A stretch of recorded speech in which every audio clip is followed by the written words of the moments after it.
하나님께 가까이 함이 내게 복이라 라는 제목으로 말씀을 좀 나누도록 하겠습니다.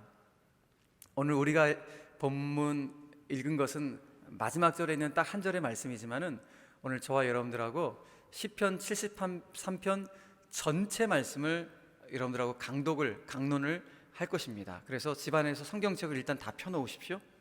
다 펴놓으시고 저와 함께 한 절씩 오늘 시인의 마음을 알고, 그리고 무엇보다도 하나님의 마음을 알아갈 수 있는 그런 시간으로 오늘 이 말씀을 꼭 받았으면 좋겠습니다. 매년 12월 달이 되면은 교수 신문에서 그 해를 정리하는 사자성어를 선정을 합니다.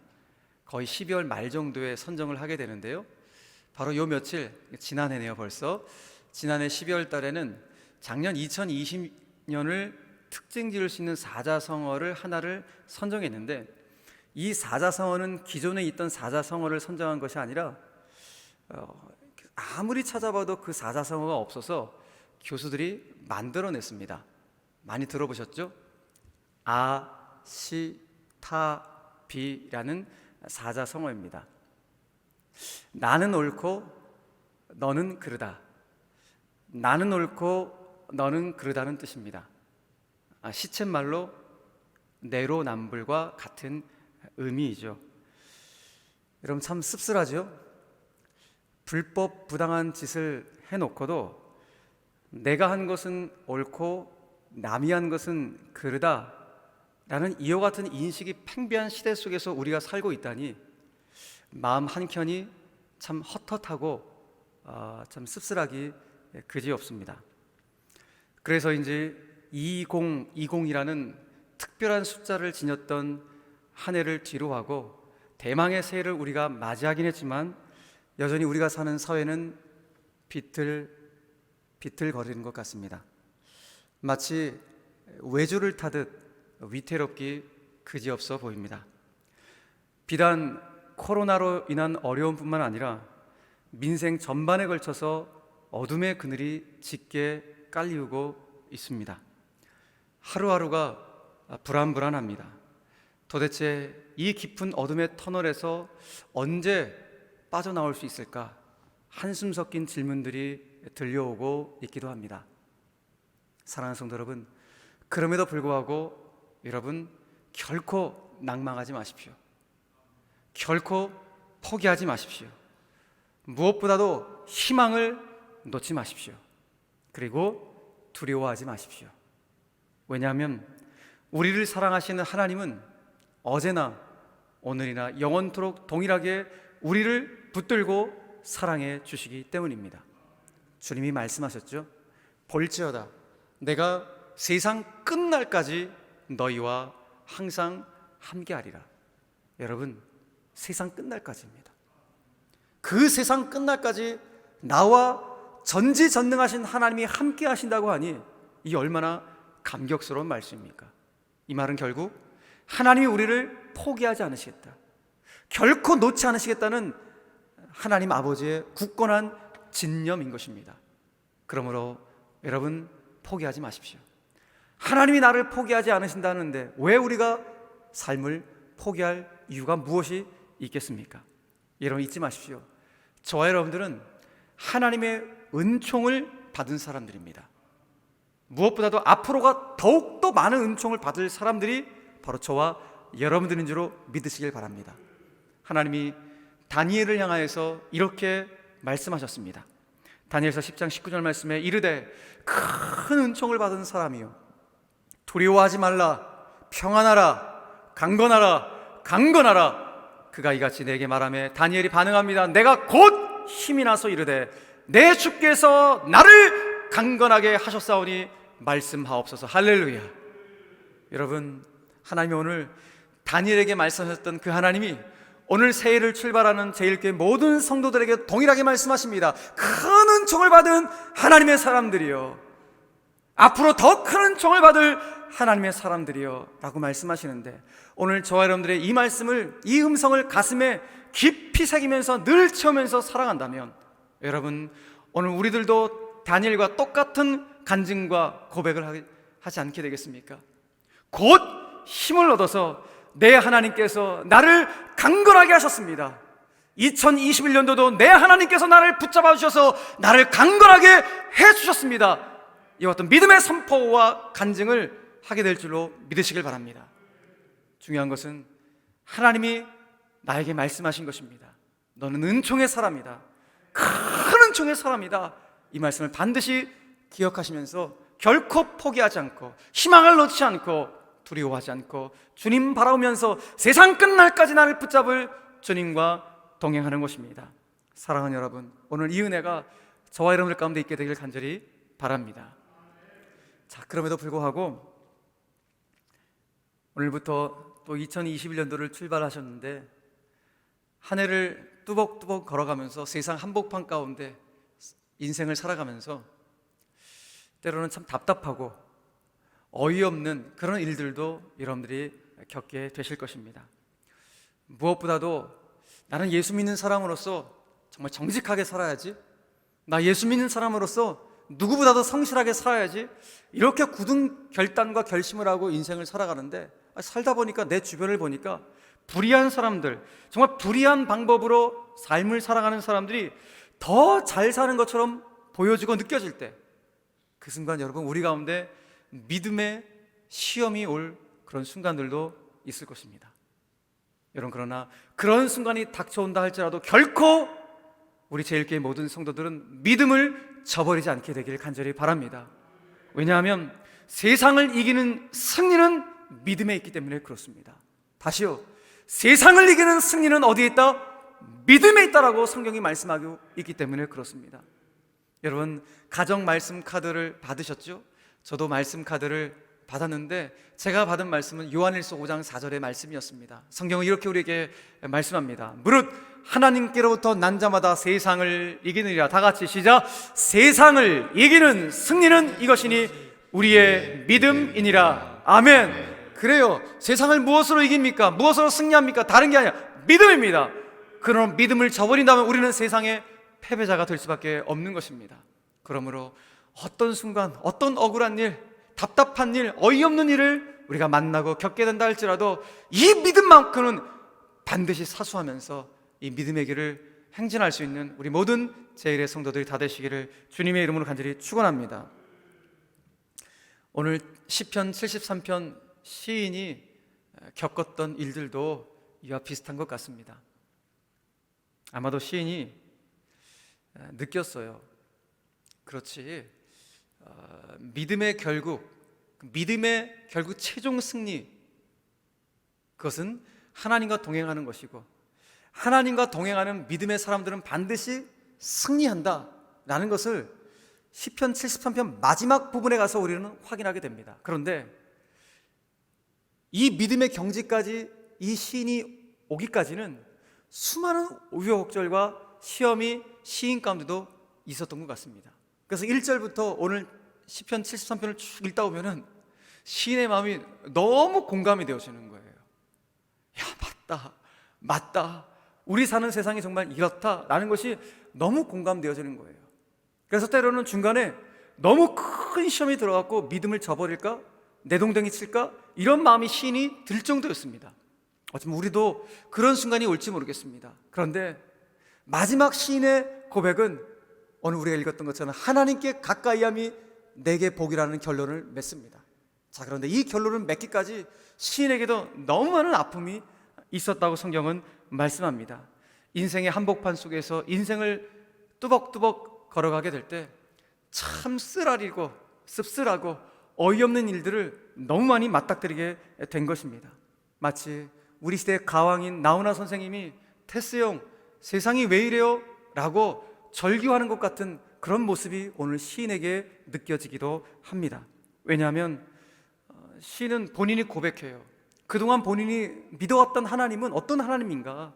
1절 말씀 보니까 본인이 믿어왔던 하나님은요, 정말 하나님 잘 믿고 순결한 자들, 순전한 자들에게 언제나 선을 베풀어 주시는 분이 하나님이시다라는 사실을 본인이 믿어왔대요. 그런데 그렇게 믿어왔는데 내가 사는 세상 한복판 가운데 보니까 현실은 나의 믿음을 비웃기라도 하듯 현실은 너무 딴판인 거예요. 내 믿음과는 전혀 다른 모습으로 가고 있는 그 세상의 모습 가운데 너무너무 그 믿음이 흔들흔들거리는 그 시인의 모습을 오늘 우리에게 소개해주고 있는 것입니다. 그 괴리가 어느 정도인지 아십니까? 오늘 시인이 본인의 믿음과 세상 한복판에 그 모습이 괴리가 이 정도라고 말씀합니다. 여러분 성경 말씀 보십시오.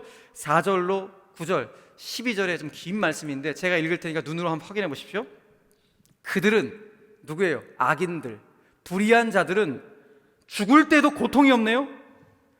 그 힘이 강건하며 사람들이 일반적으로 당하는 고난이 그들에게는 없고 사람들이 당하는 재앙도 그들에게는 없나니 그러므로 교만이 그들의 목걸이요 강포가 그들의 옷이며 살찜으로 그들의 눈이 솟아나며 그들의 소득은 마음의 소원보다 많으며 그들은 능욕하며 악하게 말하며 높은 데서 거만하게 말하며 그들의 입은 하늘에 두고 그들의 혀는 땅에 두루 다니도다.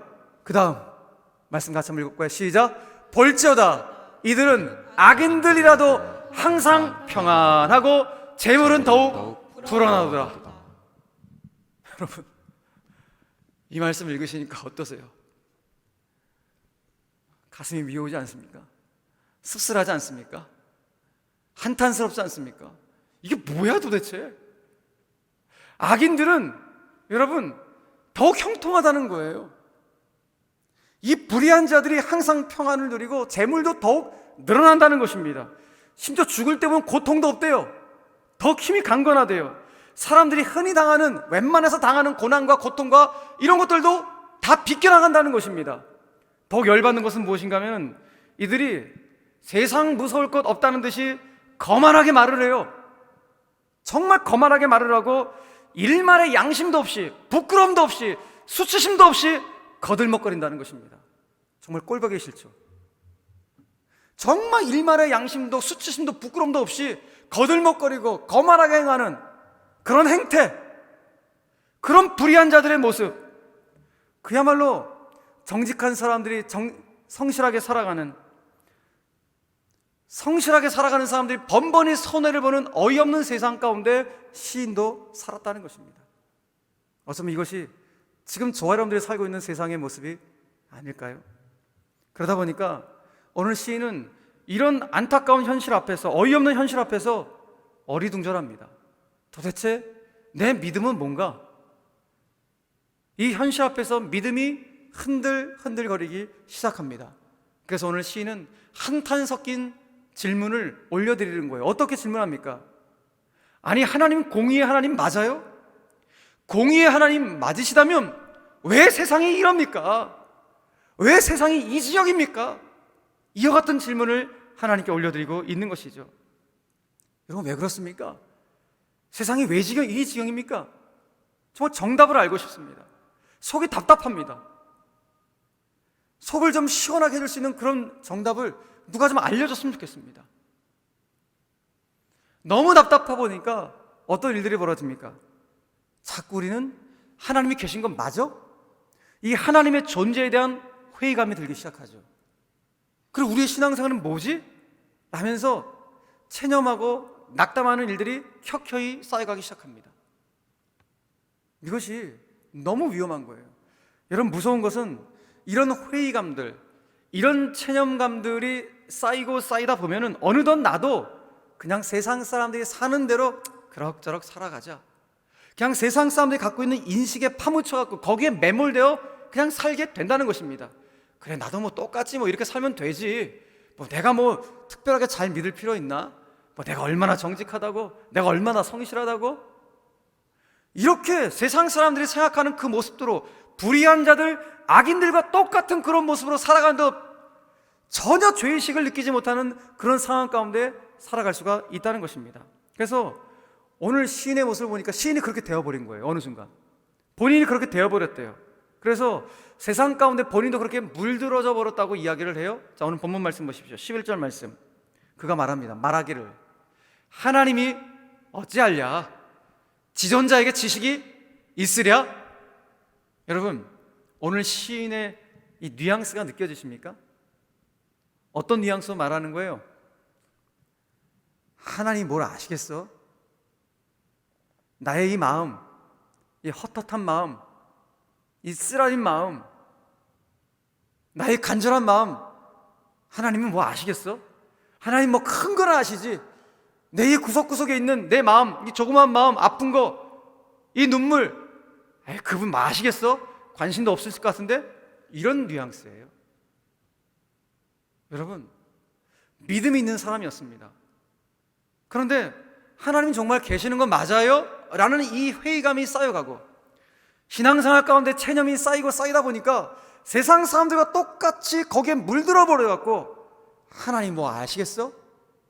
라면서 이와 같은 일들이 벌어지게 됐다는 것입니다. 그야말로 믿음의 심각한 균열이 생기게 된 것입니다. 내 내면에 지진이 나갖고 믿음의 이 진동, 이 흔들거림이 생기게 된 것입니다.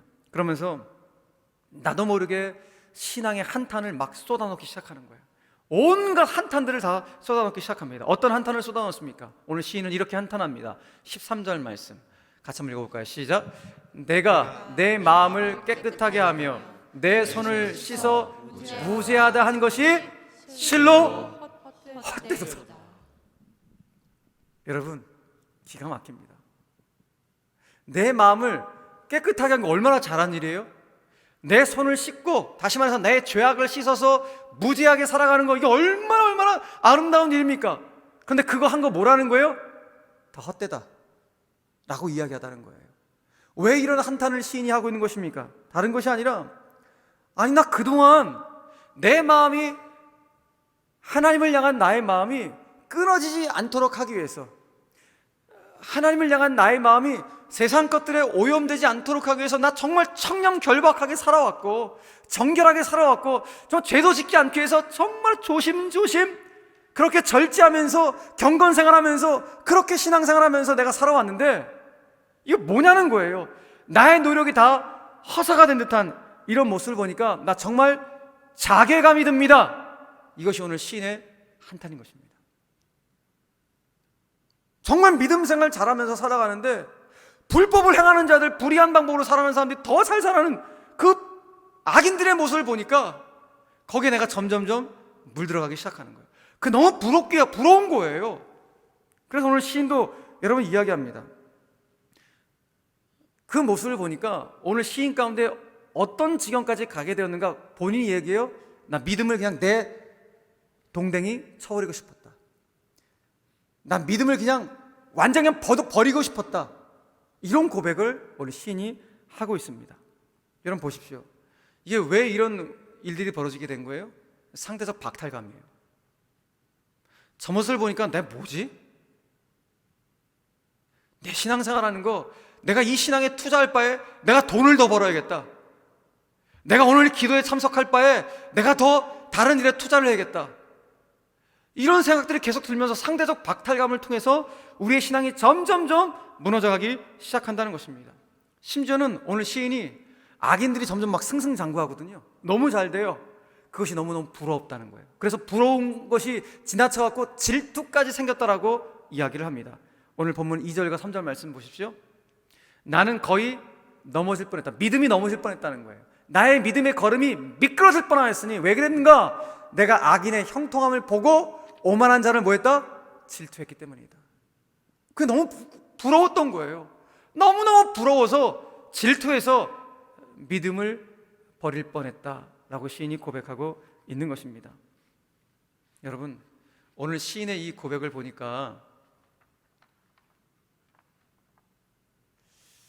우리 마음 한켠에 숨겨나왔던 속마음이 들킨 것 같지 않습니까?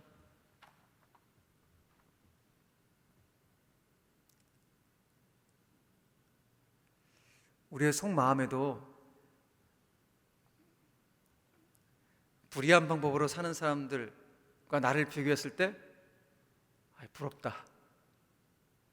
나도 한번 저렇게 살아볼까? 이런 마음이 혹 내 안에 어딘가에 숨겨져 있지는 않으실까요?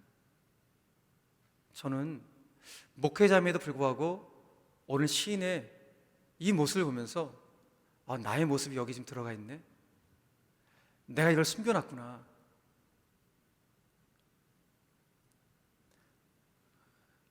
그런 세상 사람들이 사는 방법을 나도 목회자임에도 불구하고 부러워하고 있었던 저의 모습을 발견하고 소스라치게 놀랐습니다. 여러분, 그런데 성경은 우리에게 분명히 말씀합니다. 잠언 24장 1절에서 이렇게 말씀하시죠. 같이 한번 읽겠습니다. 시작. 너는 악인의 형통함을 부러워하지 말며 그와 함께 있으려고 하지도 말지어다. 악인의 형통함을 어떻게 하라고요? 부러워하지 말라. 부러워하지 말라. 이것이 성경의 가르침인데 인생 살다 보니까 이렇게 부러워질 때가 있더라고요. 여러분들은 어떠십니까? 근데 성경은 분명히 말씀합니다. 그거 부러워하지 마 그래요. 왜 그럴까요? 악인의 형통은 영원한 것이 아니기 때문이다. 그 불의한 자들의 형통은 반드시 가혹한 심판이 기다리고 있기 때문이다. 이것이 성경의 가르침인 것입니다. 여러분, 그러므로 우리가 그 헛된 것들을 질투하느라고 우리 정작 내 삶을 망치는, 내가 걸어가야 될 길을 제대로 걸어가지 못하는 그런 어리석음을 범하는 그런 안타까움이 우리 가운데 있지 않게 되기를 간절히 바랍니다. 제가 자주 보는 그 묵상 잡지에 보니까 이런 이야기가 있더라고요. 그걸 보고 웃으면서도 그 모습이 저의 모습인 것 같아서 웃으면서도 쓴 웃음을 줬던 그런 이야기를 보게 되었습니다. 한 나무꾼이 나무를 하기 위해서 산에 올라갔어요. 산에 올라갔는데 칡덩굴이 보이는 거예요. 칡덩굴이 보여서 칡덩굴을 이렇게 꺼내려고 딱 잡았는데 아이고 웬걸, 칡덩굴이 아니라 그늘 밑에서 자고 있던 호랑이 꼬리를 잡은 것입니다. 그야말로 잠자던 호랑이를 건든 것입니다. 그래서 소스라치게 놀란 이 나무꾼이 나무 위로 막 올라갔습니다. 올라갔더니 이 호랑이가 나무를 막 흔들어대는 거예요. 그러니까 너무너무 무섭고 그 기진맥진하고 결국 그 나무에서 나무꾼이 떨어지게 됐습니다. 아이고 떨어졌는데 하마터면 호랑이 등에 떨어지게 된 거예요. 그러니까 이번에는 호랑이가 깜짝 놀라갖고 호랑이가 그냥 막 몸을 흔들어댑니다. 동시에 나무꾼도 호랑이 등에서 안 떨어지려고 호랑이 등을 막 껴안고 있는 거예요. 이 상황이 계속 연출되고 있는 것입니다. 그런데 저 멀리서 하루 종일 떼학볕에서 농사를 짓고 있던 한 농부가 그 광경을 지켜보면서 이렇게 말을 하더라는 거예요. 야, 나는 평생 땀 흘려 이렇게 뺑뺑이 치면서 이렇게 살고 있는데, 나는 이렇게 열심히 사는데도 불구하고 사는 꼴이 이 모양 이 꼴인데, 어떤 놈은 팔자가 좋아서 호랑이 등이나 타고 노는 빈둥빈둥 놀고 있으니 야 이거 더러워서 살겠냐? 이런 말을 했다는 것입니다. 여러분 보십시오. 죽기 아니면 살기로 해서 호랑이 등에서 안 떨어지기 위해서 붙잡고 있는 나무꾼이 지금 이 농사꾼에게는 부러움의 대상이 되었다는 것입니다. 무엇을 말합니까? 남의 것을 보면은요, 남을 보면 정말 행복해 보여요. 그죠? 막 만족스러워 보여요. 그런 일들이 있으시죠? 그런데 꼭 그렇지 않다는 것입니다. 우리가 남의 것은 다 좋아 보이고 그걸 자꾸 사모하고 나도 자꾸 소유하려고 하는 그런 욕심들이, 욕망들이 우리 가운데 있습니다. 그런데 꼭 그렇지 않다라는 어떤 이야기를 보면서 제 마음 한구석 속에 있는 그 욕망을 제가 발견하게 되었습니다. 여러분, 오늘 시편 73편 시인도 깨달은 것이 바로 이것입니다. 그렇구나. 불의한 자들의 이 평안과 행복은 근원적으로 본질적으로 행복하고 평안한 것이 아니구나 라는 걸 드디어 깨달은 거예요. 겉으로 봤을 때는 저 사람들이 평안해 보이고 행복해 보이고 뭐 재물도 풍족하니까 와, 다 가진 것 같아갖고 너무 부러움의 대상인 것 같지만은 실제 근원적으로 본질적으로는 진짜 평안하지 않고 행복하지 않다는 것을 시인이 깨달은 것입니다. 이 불의한 자들의 평안과 행복은 이거 정말 영원한 것이 아니구나, 결국 그들에게는 가혹한 심판이 기다리고 있구나 라는 것을 드디어 깨닫게 된 것입니다. 그래서 오늘 시인은 본인이 깨달은 것을 이렇게 말을 합니다. 17절 말씀입니다. 하나님의 성소에 들어갈 때에야 그들의 종말을 내가 깨달았나이다 라고 말씀합니다. 그죠? 악인들의 마지막 최후를 내가 깨달았대요. 그들의 가혹한 심판을 반드시 받을 것이라는 사실을 드디어 시인이 깨달은 것입니다. 그런데 오늘 주목할 어떤 문구가 하나 있죠. 그것을 언제 깨달았다는 거예요? 시인이 하나님의 성소에 들어갈 때야 비로소 이걸 깨달았다는 것입니다. 그전에는 못 깨달았대요. 근데 하나님의 성소에 들어갈 때 비로소 깨달았다는 것입니다. 하나님의 성소에 들어갔다는 것이 무엇을 의미합니까? 하나님과의 교제가 회복되는 거예요. 다시 말해서 경건생활의 회복을 통해서 경건생활을 정말 회복하고 나니까 하나님의 시선으로 보는 거예요. 그 이전에는 저 불의를 행한 자들의 그 모습이 너무 부러운 거예요. 그 현실에만 매몰되어서 그것이 너무 부러웠는데 하나님과의 교제를 통해서 내 영적인 시야가 근시학적인 신앙에서 이제는 미래를 바라보는 이 악인들의 불법을 행한 자들의 그 최후를 보는 눈이 열려지게 되었다는 것입니다. 영적 시야가 확장이 된 거예요. 그 이제는 이렇게 하고 살았어요. 이거만 본 거예요. 그게 너무 부러운 거예요. 그런데 주님과 교제하고 나니까, 매일매일 경건생활을 회복하고 나니까 내 영적인 시야가 확장되어서 보이지 않던 것이 보게 되는 것입니다. 악인들의 마지막은 반드시 가혹한 심판이 있다는 이 사실을 깨닫게 되었다는 것입니다. 그러자 이 경건생활 회복을 통해서 이 영적 시야가 확장된 시인이 오늘 이런 고백을 합니다. 여러분 보십시오. 제가 한번 읽어드리겠습니다. 18절로 20절 말씀 보니까, 주께서 참으로 이 불의한 자들을 미끄러운 곳에 두시며 파멸에 던지시니 그들이 어찌하여 그리 갑자기 황폐되었는가 놀랄 정도로 그들은 어떻게 했습니까? 전멸했다는 거예요. 주여, 사람이 잠에서 깨운 후에는 꿈을 무시함같이 주께서 깨신 후에는 그들의 형상을 멸시하시리이다. 아멘. 여러분, 시인이 깨달았다는 것이 무엇입니까? 뭘 깨달은 거예요? 그렇게 내가 부러워했던 불의한 자들의 미래가 파멸, 전멸, 황폐케 된다는 사실을 비로소 깨달았다는 거예요. 또 무엇을 깨달은 것입니까? 마치 잠에서 탁 깨어나면 아무리 그 꿈속에서 악몽을 꿨다 하더라도 잠에서 깨어나면 악몽이 한순간에 싹 사라지듯이 주님께서 깨어나실 때, 다시 말해서 주님이 일하실 때 악인들 역시 꿈처럼 자취도 없이 사라지게 될 것임을 오늘 깨닫게 되었다라고 시인이 고백하고 있는 것입니다.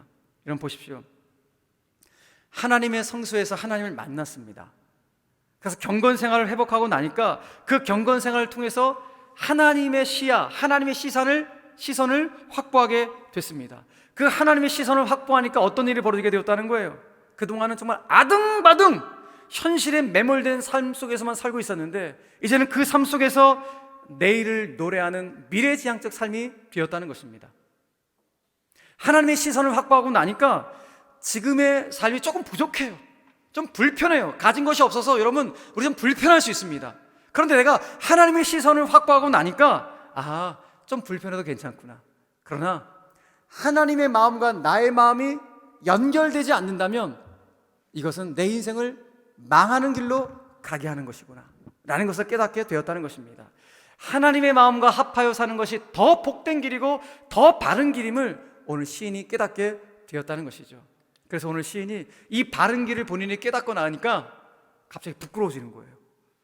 하나님의 시선과 하나님의 시야를 통해서 진짜 바르게 사는 것이 무엇인지, 그 전에는 그 불의한 자들의 모습이 너무 부러워갖고 거기에만 매몰되어 있었는데 하나님의 시선을 통해서 회복되고 나니까 내가 하나님을 오해했던 것이요, 너무 부끄러워지는 거예요. 하나님 정말 살아계세요? 공의로운 하나님 맞으세요? 공의로운 하나님이랑 왜 세상이 이 지경이에요? 이렇게 했던 게 너무 창피한 거예요. 그래서 그가 이렇게 이야기를 합니다. 여러분 보십시오.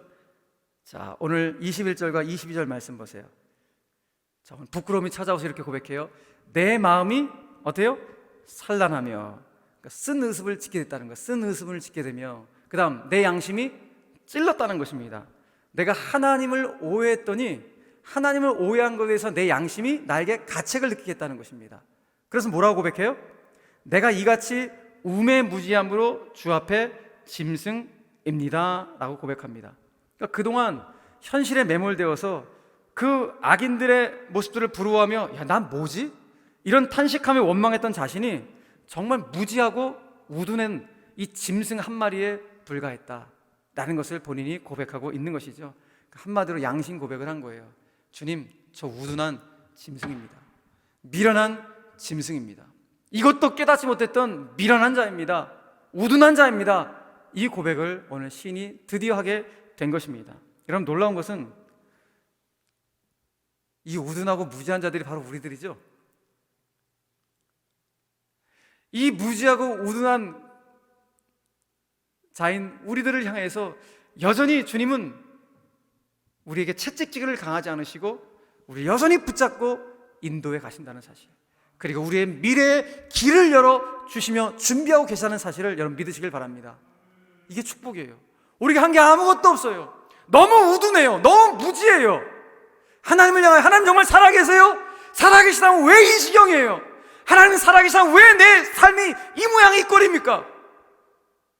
이렇게 하나님을 향하여 어떨 때는 막 손깍지를 하면서도 그렇게 원망하고 불평함에도 불구하고 이 우둔하고 무지한 자들을 여전히 붙잡고 계시는 그 하나님, 내 미래를 여전히 길을 열고 준비하고 계시는 바로 그 하나님, 그 하나님이 2021년대도 여전히 우리의 길을 붙잡고 인도해 가실 줄로 믿으시길 바랍니다.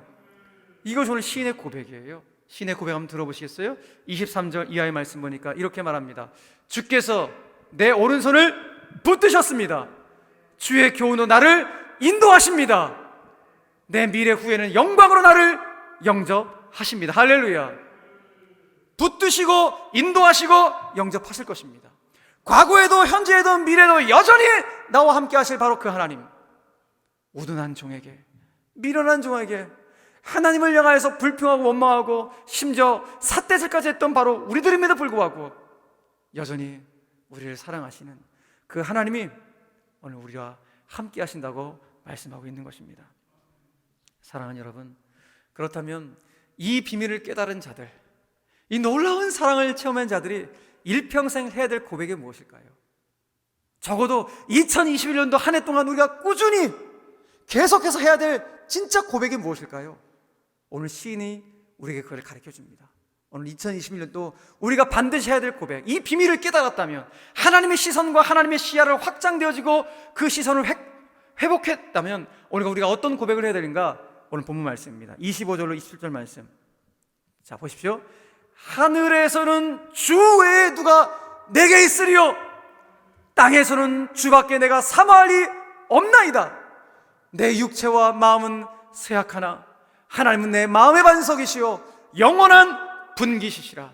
무릇 주를 멀리하는 자는 망하리니. 사랑하는 여러분, 바로 이 고백을 저와 여러분들이 올 한 해 동안 꾸준히 계속해서 해나가야 됩니다. 어떤 고백입니까? 주밖에 내가 사모할 분은 안 계십니다. 주밖에 내가 사모할 분은 안 계십니다. 하나님이 내 인생의 가장 든든한 백그라운드가 되십니다. 내 마음의 반석이 되십니다. 영원한 분기, 내 인생의 전부가 하나님이십니다. 그러므로 하나님을 떠나거나 하나님을 멀리하는 것은 망하는 지름길입니다. 이것이 올 한 해 저희 여러분들이 고백해야 될 놀라운 신앙의 고백인 것이죠.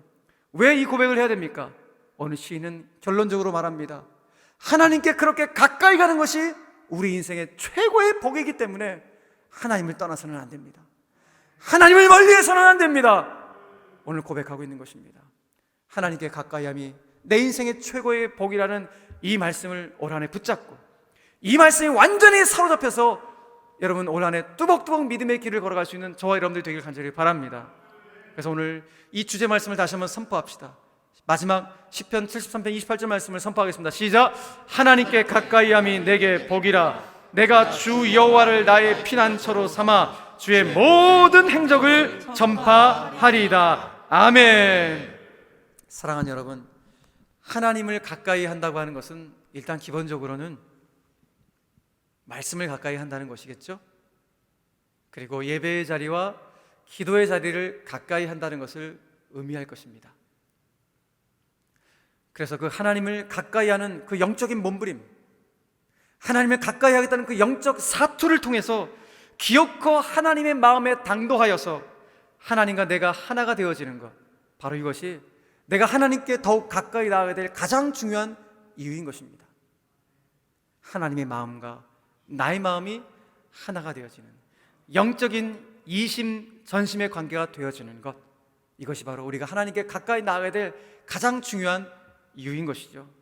사랑하는 성도 여러분, 저는 정말 소망하고 또 소망하는 것은 올 한해 우리 제일교회 모든 성도들이 하나님의 말씀을 가까이 하시길 바라고, 우리가 지금 모이지 못하지만은 어떤 자리에 있든지 간에 예배의 자리와 기도의 자리를 사모할 수 있는, 이전보다 더욱 사모할 수 있는 복된 한 해가 되기를 간절히 축원합니다. 동시에 이전보다 더욱 저와 여러분들이 거룩을 추구하는 한 해가 되었으면 참 좋겠습니다. 다시요, 무엇을 추구하자고요? 거룩을 추구합시다. 거룩을 추구합시다. 왜 그런가? 여러분, 우리가 하나님께 가까이 가면 갈수록 우리는 하나님의 성품을 닮아가기 때문에 그렇습니다. 하나님께 가까이 가면 갈수록 하나님의 인격, 그 하나님의 성품을 우리가 닮아가게 되는 것이죠. 이렇게 볼 때, 아하, 그렇구나, 하나님께 가까이함이 내게 복이라 라는 이 말씀은 이렇게도 우리가 바꿔 말할 수 있겠군요. 하나님의 성품을 닮아가는 것이 내게 복이라, 거룩을 추구해가는 것이 내게 복이라, 이렇게 우리가 적용해 갈 수 있을 것입니다. 그러므로 저와 여러분들이 2021년도 새해를 출발하면서 우리 마음 가운데 자리 잡고 있어야 될 신앙의 가장 핵심 단어가 무엇인가? 거룩입니다. 2021년도 다른 단어가 아니라 거룩, 이 거룩을 신비에 새기시면서 2021년도 주님께 더욱 가까이 나아갈 수 있는 우리 모두가 되기를 간절히 바랍니다. 여러분, 중요한 것은 제가 왜 이 거룩을 강조하는가? 물론 하나님이 강조하시기 때문이기도 하지만은 성경 속에서 깨달은 내용이 있기 때문에 그렇습니다. 거룩은 우리의 생명과 직결되기 때문에 여러분, 거룩을 추구하셔야 됩니다. 특별히 이 코로나 난국 속에서 거룩이야말로 우리의 육신의 생명과 직결되는 것이기 때문에 반드시 거룩을 추구하셔야 됩니다. 여러분, 우리가 성경 중에서 잘 읽지 않는 책이 레위기서죠.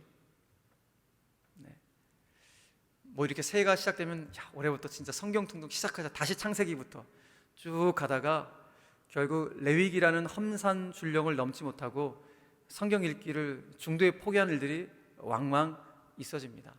왜 그런가 하면 레위기 성경 안에 있는 여러 가지 제사법이라든지 어떤 규정들이 뭔가 좀 너무 까다롭고 어렵게 느껴지기 때문이에요. 무엇보다도 거기 있는 어떤 규정들, 법들이 요즘 시대에 나하고 사는 시대하고 무슨 관련이 있는 거야? 이런 적용점이 없다 보니까 어렵게 느껴지고 까다롭고, 그래서 점점 멀었던 책이 레위기서였습니다. 그런데 이게 웬일입니까? 여러분, 코로나 시대를 맞이하고 나니까 이 레위기서가 비로소 각광을 받기 시작한 것입니다. 왜요? 하나님이 당신의 백성들을 너무나도 사랑하시고 당신의 백성들을 지키기 위해서 만들어 놓은 이 규정들 하나하나가 결국 우리의 생명과 관계가 있다는 사실을 깨달았기 때문입니다. 레위기서의 전체 주제의 말씀은 내가 거룩하니 너희도 거룩하라 라는 말씀이에요. 그러니까 레위기서의 핵심 단어가 거룩이에요. 근데 그 거룩을 강조하는 레위기서 안에 온갖 규칙들이 있습니다. 특별히 전염병과 관련된, 위생과 관련된, 우리의 건강과 관련된 여러 가지 규정들이 얼마나 많은지 모릅니다. 여러분, 그래서 몇몇 규정들을 보면 먼저 하나님은 우리의 건강을 위해서 레위기서에 이러이런 짐승들을 먹지 말라라고 분명히 말씀하셨어요. 이러이런 짐승들을 먹지 말라. 예를 들어서 낙타 같은 거 먹지 말라 그러셨거든요. 낙타? 여러분, 예전에 메르스 사태가 원인이 무엇이었습니까? 낙타로 인해서 생겼죠. 근데 인간이 낙타를 먹는 거예요. 그러니 그런 사태가 벌어지게 되는 것입니다. 또 레위기서에 보면은 이러이런 새들은 먹지 말라라고 성경이 분명히 규정하고 있습니다. 타조, 올빼미, 부엉이, 독수리, 솔개, 펠리컨, 그리고 마지막 박쥐 먹지 말라고 성경이 기록하고 있어요. 코로나19 바이러스의 이 창궐의 가장 결정적인 원인이 박쥐인데 인간이 박쥐를 먹는 거예요. 분명히 하나님 말씀을 지켰으면 이런 일이 벌어지지 않은데 인간의 욕망이 그것을 버리게 되었던 것입니다.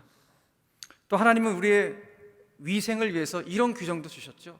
전염병이 생기면, 그래서 악성 피부병 환자들은 반드시 진영 밖으로, 사람들이 살고 있는 공동체 밖으로 격리시키라, 격리시설로 보내라라고 성경이 말씀하고 있어요.